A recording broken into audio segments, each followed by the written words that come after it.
তোমরা ততক্ষণ পর্যন্ত সংগ্রাম চালিয়ে যাও যতক্ষণ না পর্যন্ত ফিতনা ফাসাদ দূরীভূত না হয় এবং আল্লাহর জমিনে আল্লাহর দিন কায়েম না হয়। এই যে ফিতনা ফাসাদ, এই ফিতনা ফাসাদ দূরীভূত করার জন্য কিন্তু হেফাজত সৃষ্টি হয়েছিল।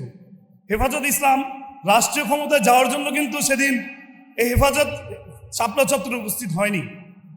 তারা উপস্থিত হয়েছিল কিছু ব্লগার। আপনারা জানেন যে সেই আন্দোলনে কেন হেফাজত শাপলা চত্বরে উপস্থিত হয়েছিল। কিছু কথিত ব্লগার ভারতীয় মদতপুষ্ট এই ফ্যাসিবাদ খুনি শেখ হাসিনার শাসনামলে 90% মুসলিম অধ্যুষিত রাষ্ট্রে মুসলমানদের মধ্যে ফিতনা ফাসাদ সৃষ্টি করার জন্য কিছু ব্লগার আল্লাহ এবং রাসূলকে নিয়ে বিভিন্ন ধরনের কটূক্তি করেছিল। এমন ধরনের কটূক্তি করেছিল তখনকার সময় কিন্তু সাধারণ মানুষ জানতো না ব্লগ কি জিনিস, তাদের মধ্যে কোনো এই জানা ছিল না।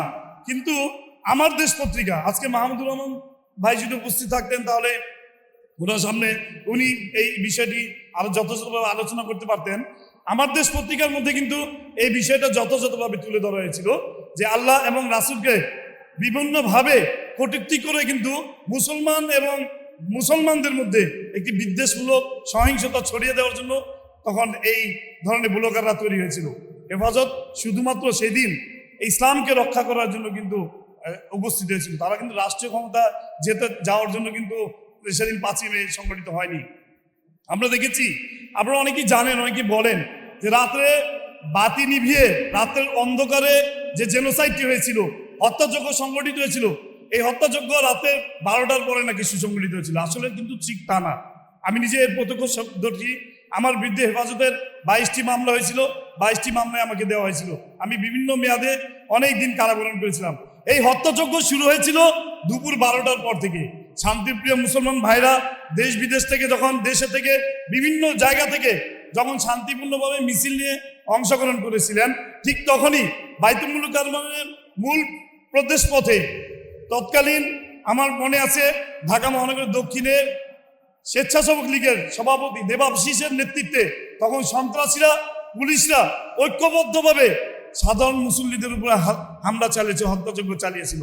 আমি যখন প্রথম ঢাকায় ছিলাম, যখন এই হত্যাযজ্ঞ সংগঠিত হতে শুরু হলো, তখন আমি পল্টন পার্টি অফিসে, তখন বিএনপির পার্টি অফিসে আমি উপস্থিত হয়েছিলাম। আমি তখন ছাত্রদলের মহানগরী সভাপতি ছিলাম। আমি দেখেছি তখন একের পর এক লাশ যাচ্ছে, শুধু একের পর এক লাশ যাচ্ছে। শান্তিপূর্ণ কর্মসূচির মধ্যে এত লাশ কেন? তখন থেকে শুরু হয়েছিল হত্যাযজ্ঞ, 12টার সময় থেকে শুরু হয়েছিল।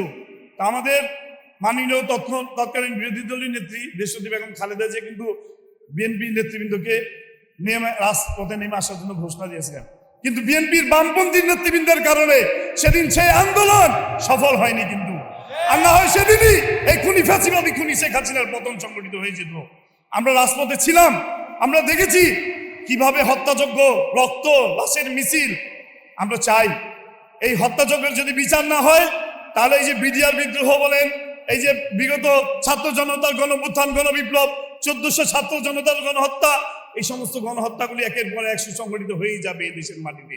আজকে যারা রাষ্ট্রীয় ক্ষমতায় আছেন যদি এই বিচারের কাজে ত্বরান্বিত না করেন তাহলে এই রাষ্ট্রীয় ক্ষমতায় যারা আছেন তারাও কিন্তু একসময় ফ্যাসিবাদী হয়ে উঠবেন। তা আমি মনে করি এই শাপলা চত্বর সহ সকল হত্যাকাণ্ডের বিচার এই বাংলার মাটিতে হওয়া দরকার। আপনারা কি চান না এই শাপলা হত্যাকাণ্ড সহ সকল হত্যাকাণ্ডের বিচার বাংলার মাটিতে হোক? আমরা ইনশাল্লাহ চাই। তা আমরা চাই যে আমাদের বিরোধী দলের নেতৃবৃন্দ আছে, সার্জিস ভাই এখানে আছেন, ছাত্র জনতা গণঅভ্যুত্থানের মহানায়ক যিনি নেতৃত্ব দিয়েছেন, যাদের নেতৃত্বে আজকে বাংলাদেশ ঐক্যবদ্ধ হয়েছে, সুসংগঠিত হয়েছে। এদেশের জনগণ কিন্তু এখন এনসিপির দিকে তাকিয়েছে। এনসিপির মাধ্যমে এদেশ আবার একটি সুসংগঠিত রাষ্ট্রে পরিণত হবে। এদেশের জনগণ ভোটের অধিকার ফিরে পাবে, গণতান্ত্রিক অধিকার ফিরে পাবে, মৌলিক অধিকার ফিরে পাবে, মানবাধিকার ফিরে পাবে। এই এনসিপির দিকে কিন্তু সারা দেশের জনগণ তাকিয়েছে। তাই আসুন আমরা সকলে ঐক্যবদ্ধভাবে এই ফ্যাসিবাদ যারাই হয়ে উঠবে তাদের বিরুদ্ধে তীব্র আন্দোলন করে তুলব, এই আশা প্রত্যাশা ব্যক্ত করে সবাইকে ধন্যবাদ জানিয়ে আমি আমার বক্তব্য শেষ করছি। ওয়া আখিরু দাওয়ানা আলহামদুলিল্লাহি রাব্বিল আলামিন। আসসালামু আলাইকুম ওয়া রাহমাতুল্লাহি। অসংখ্য শুকরিয়া ইসহাক সরকার ভাইকে। আমরা ছোট্ট একটি বিরতিতে যাব। আমাদের এখানে আরও উপস্থিত হবেন বিশেষ অতিথি হিসাবে আমার দেশের সম্পাদক জনাব মাহমুদুর রহমান সাহেব, বিশিষ্ট চিন্তক গবেষক ফরহাদ মাজার সাহেব, আমরা একটু নামাজের বিরতিতে যেতে চাচ্ছি। আমরা 10 থেকে 15 মিনিটের ভিতরে আবার ইনশাআল্লাহ আমাদের অনুষ্ঠানের মূল পর্ব শুরু করবো ইনশাআল্লাহ।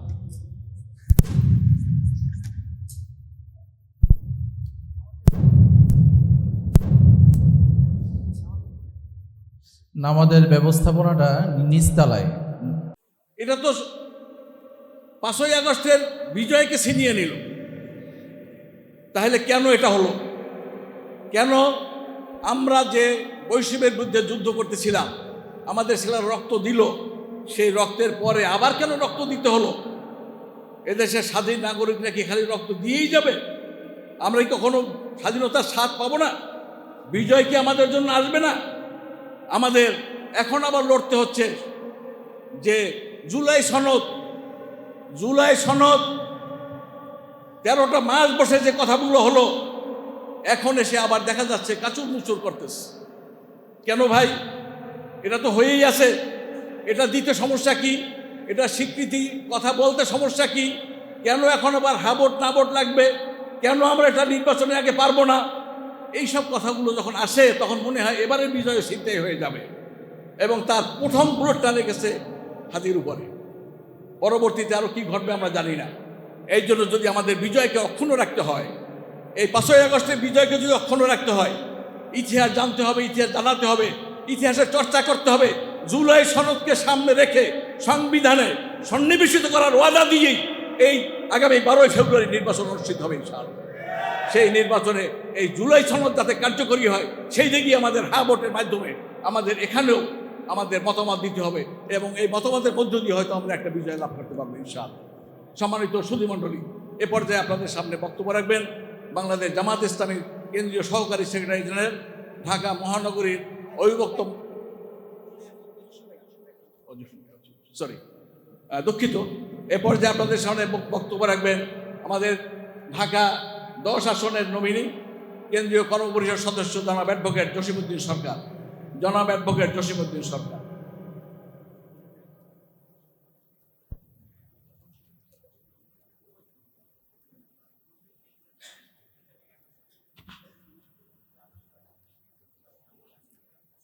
نحمده ونصلي على رسوله الكريم أعوذ بالله من الشيطان الرجيم بسم الله الرحمن الرحيم বিজয় দিবস উপলক্ষে ঢাকা মহানগরী জামাত কর্তৃক আয়োজিত আজকের আলোচনা সভার সম্মানিত সভাপতি, বাংলাদেশ জামাত ইসলামের কেন্দ্রীয় নির্বাহী পরিষদের অন্যতম সদস্য জনাব নুরুল ইসলাম বুলবুল, মঞ্চ উপবিষ্ট বাংলাদেশ জামাত ইসলামের অন্যতম সহকারী সেক্রেটারি জেনারেল জনাব রফিকুল ইসলাম খান, অপর অন্যতম সহকারী সেক্রেটারি জেনারেল মাওলানা মাসুম সহ নেতৃবৃন্দ, সুধীমণ্ডলী, আসসালামু আলাইকুম রহমতুল্লাহ বারকাতুহু।